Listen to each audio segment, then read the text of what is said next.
The Terminator, 1984. It's been more than 3 decades since a naked Arnold Schwarzenegger first brought us the nearly wordless Cyberdyne Systems T-800 Model 101 in the James Cameron-directed The Terminator, back in 1984. Do you know what was the most shocking thing about this movie was? Arnold Schwarzenegger worked with guns every day for a month to prepare for the role. The first 2 weeks of filming, he practiced weapons stripping and reassembly blindfolded until the motions were automatic, like a machine. He spent hours at the shooting range and practicing with different weapons without blinking or looking at them when reloading or cocking. He practiced different moves up to 50 times. Truly incredible.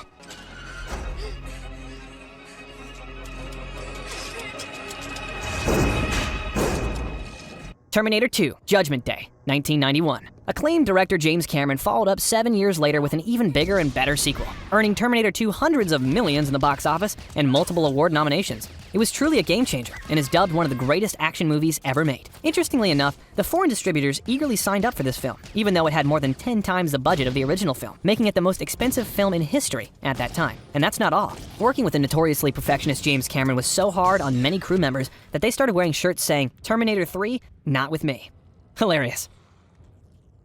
Terminator 3, Rise of the Machines, 2003.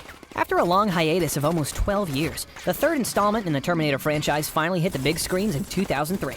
But this time, it was made by director Jonathan Mostow, who let the franchise enthusiasts down a little. This still didn't stop lead superstar Arnold Schwarzenegger from preparing tirelessly for the role. 51 at the time, he worked out for 6 months, about 3 hours a day before shooting started, by which time he said he had the exact same body weight and muscle measurements as he had 12 years previously while shooting Terminator 2. It makes sense too. After all, his fee for reprising the role was a whopping $29.25 million, a record at the time.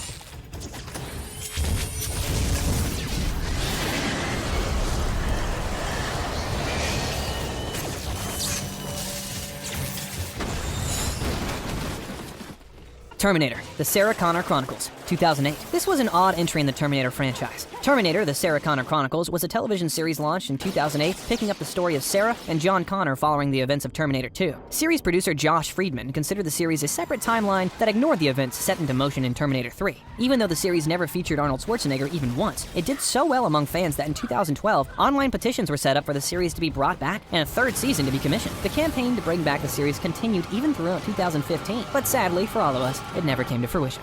Terminator Salvation, 2009. The next installment of the trilogy was directed by rookie McG in 2009, with Christian Bale and Sam Worthington leading the star-studded ensemble. Yet despite this, the film was a huge disappointment and is widely regarded as the worst of the franchise. Christian Bale later stated that when he was approached for the film, he expressed concerns to director McG, that nothing in his filmography suggested that he had what it took to do this movie properly. McG ultimately convinced Bale to give him a chance so he could evolve as a director. But boy, oh boy, we all saw how that turned out, didn't we? This movie was anything but a salvation for the director. Terminator Genisys, 2015. The Terminator franchise saw another reboot in the mid-2010s with Terminator Genisys, but despite casting Game of Thrones star Emilia Clarke and bringing back Arnold Schwarzenegger, the movie did not do well critically or commercially, continuing the failing trend of the once-revered franchise. Paramount greenlit 2 sequels to this film before it even opened, because regardless of how well it would do at the box office or with critics, all film rights to the Terminator series would revert back to James Cameron in 2019. However, both sequels were canceled after the film's critical and commercial failure, thankfully paving the way for Cameron to produce Terminator Dark Fate. Finally.